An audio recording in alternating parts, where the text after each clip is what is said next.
Akweli. Et nous retrouvons donc, comme promis, notre ami Kalatoumi Abdilhadi pour ce rendez-vous dans Akweli. Bonjour Kala. Bonjour Natacha, bonjour à toutes et à tous. Ce matin, nous sommes avec Hugues Makangou, il est le directeur général de Mlezi Maoré. Bonjour. Bonjour. Merci d'être avec nous ce matin. Vous étiez venu ici il y a à peu près 1 an de cela et vous nous disiez avoir plein de projets pour l'année 2023. Alors ça en est où, notamment pour le développement de Mtsanga Beach? Alors, d'abord, permettez-moi de souhaiter mes meilleurs voeux à tous vos auditeurs et ainsi qu'à toutes vos équipes.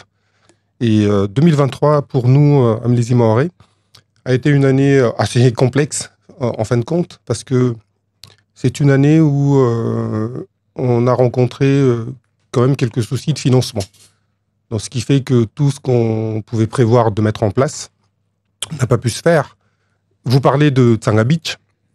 Tsanga Beach, pour rappel, est un site appartenant à la Caisse de sécurité sociale de Mayotte, avec un bail précaire de Mlezi Maoré depuis de nombreuses années. Ce qui veut dire pour faire des investissements ou autres, il faut quand même passer par le bailleur et d'ailleurs c'est en ce moment même en discussion. Sinon, on a continué à faire ce qu'on faisait d'habitude à Mtsanga Beach, c'est-à-dire organiser des événements d'accueil d'enfants, de jeunes, de familles, les week-ends ou dans la semaine, de la même manière qu'on a organisé aussi des événements propres à Mlezi pour rassembler les équipes. J'ai en mémoire notamment une action il n'y a pas très longtemps, en novembre, avec le ProxRed, qui est une équipe de policiers experts qui vient accompagner des jeunes en difficulté. Donc c'était des jeunes de Sada, de Chirongui et des jeunes de Mlezi qui ont fait une belle action il n'y a pas si longtemps. Alors, vous parlez de 2023 avec quelques soucis de financement. Alors, j'ai lu qu'en 2022, vous avez eu à peu près 36,4 millions d'euros de financement. Alors, quand vous parlez de soucis de financement, ça se élève à combien? Alors, soucis de financement, c'est plutôt des retards de paiement. D'accord. Pour être précis.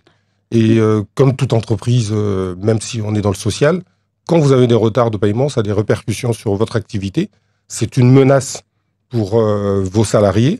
Et nous sommes adossés à un groupe que tout le monde connaît, je pense, un groupe SES, et qui a dû abonder notre trésorerie. En fin d'année, nous en sortions mieux. Nos financeurs ont été présents. Ils nous ont pas lâchés, ce qui est une bonne chose. Mais en tout cas, c'est une année de fragilité économique qui nous permet aussi de réfléchir sur notre fonctionnement, sur comment éviter de se retrouver dans ce type de situation. Fragilité économique, dites-vous, et surtout aussi que vous êtes un peu pointé du doigt par rapport à la situation actuelle à Mayotte.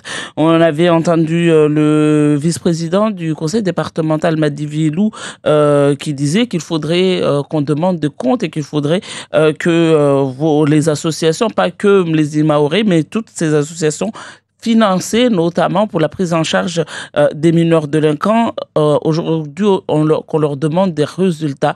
Comment vous prenez cela? Moi, je le prends plutôt bien. Je pense que le vice-président a raison. Il faut contrôler, chaque fois qu'on finance 1 euro public, il faut s'assurer de la destination de cet argent et venir contrôler qu'est-ce qui a été fait, qu'est-ce qui reste, qu'est-ce qui manque aussi. Et donc, je le prends plutôt bien, ça ne me choque pas. Mlezi Maoré a toujours rendu compte. Donc, les comptes de résultats et les bilans ont toujours été donnés à tous les financeurs. Il faut qu'on attende des résultats. Ça veut dire que aujourd'hui, quand on voit l'explosion de la délinquance à Mayotte, on s'interroge sur l'efficacité de ces associations financées à coût de millions d'euros. Alors, on peut toujours s'interroger sur l'efficacité d'une association ou autre. Mais je pense que la délinquance, déjà, c'est du régalien. C'est de la protection judiciaire de la jeunesse, ministère de la Justice, et qui en est chargé. Que vous connaissez plutôt bien. Que je connais un peu. Et le département, lui, est plutôt sur les missions sociales, peut-être prévention de la délinquance, bien évidemment. Demander du résultat, oui, pourquoi pas. Mais n'oublions pas que quand on traite de l'humain, c'est-à-dire ces délinquants ou toutes les personnes que nous suivons, que nous accompagnons, je rappelle quand même qu'à Mlezi Maoré, nous ne suivons que moins de 1% de délinquants sur l'ensemble des personnes accompagnées.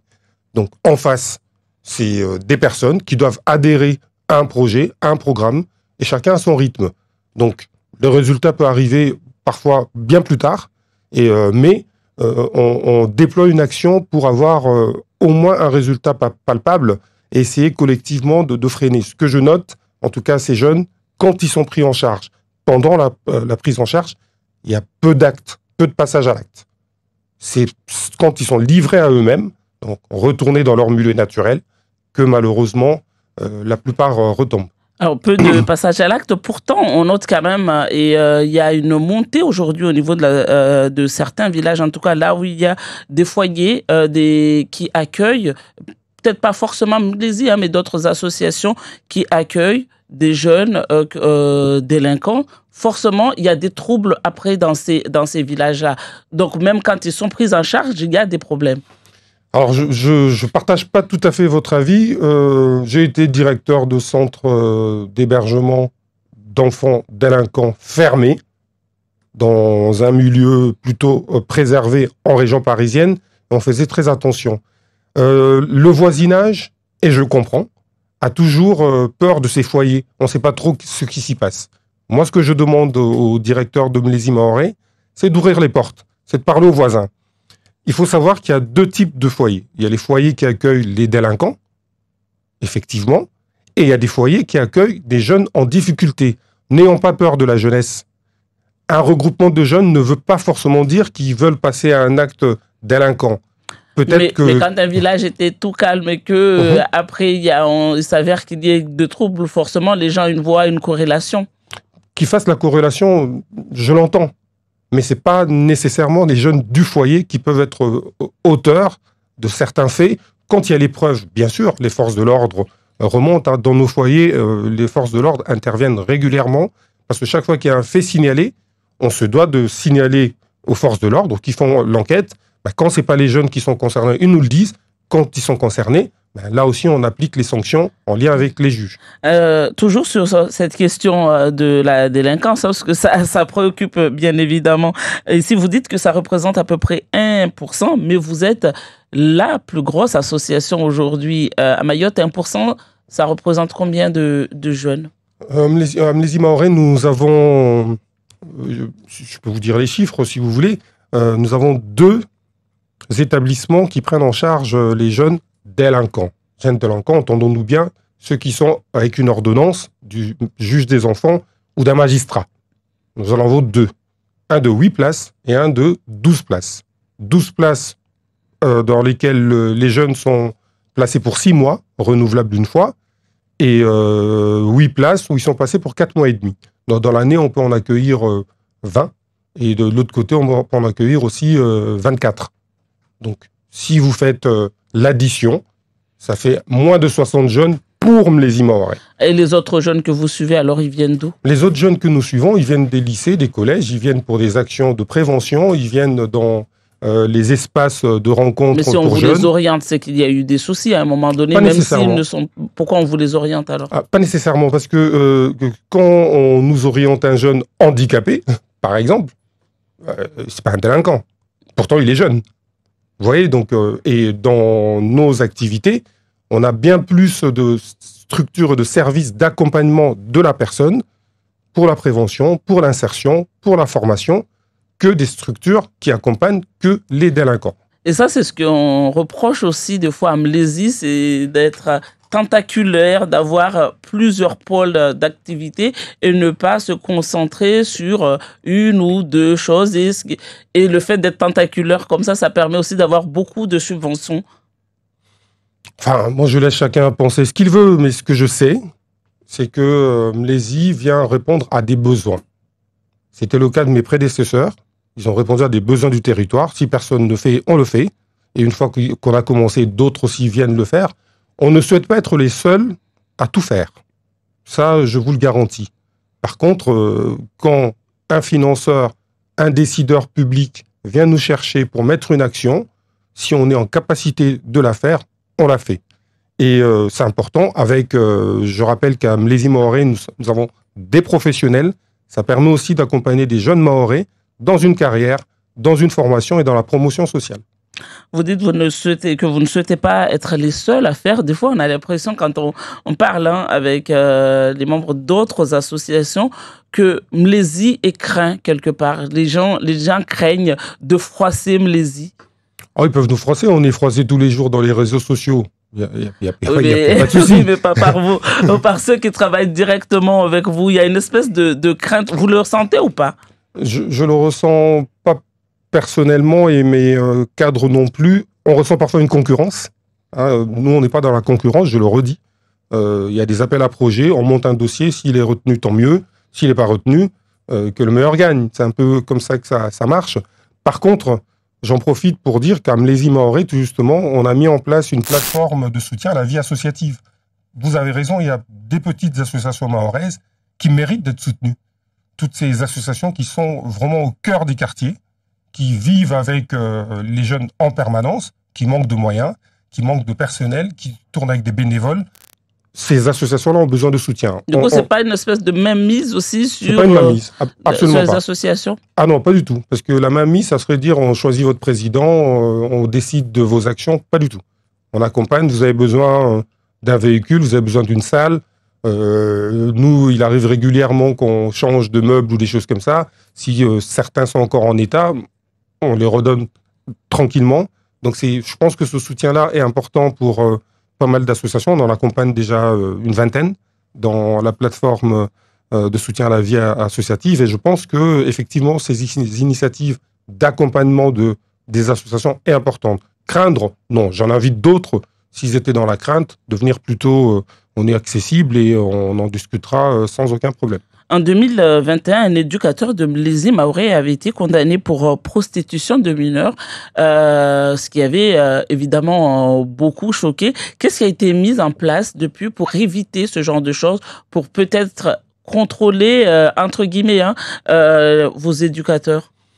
Alors, vous avez absolument raison. Hein. Donc, normalement, à chaque recrutement, on vérifie les casiers judiciaires, notamment pour les structures accueillant des mineurs délinquants.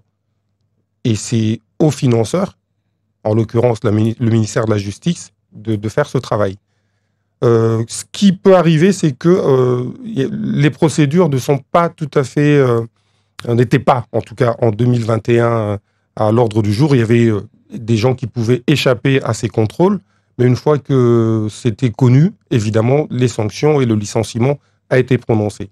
Aujourd'hui, on a fait un travail important, notamment en 2023, pour que tous les recrutements passent en tout cas par ce maillage. Donc, on s'est rapproché des autres financeurs, autres que le ministère de la Justice, de voir de quelle manière ils peuvent obtenir ces bulletins 2, numéro 2 du casier judiciaire. Mais si la personne n'a jamais été condamnée? Si la personne n'a jamais été condamnée, son bulletin sera vierge. Justement, mais que derrière, elle s'adonne quand même à ce genre d'activité en contact avec des mineurs. Malheureusement, si vous voulez, ça ne concerne pas que Mlézi, ça concerne toutes les institutions. Il peut arriver qu'il y ait encore des personnes non fichées qui soient en contact avec des enfants ou d'autres, et jusqu'à ce qu'ils soient pris.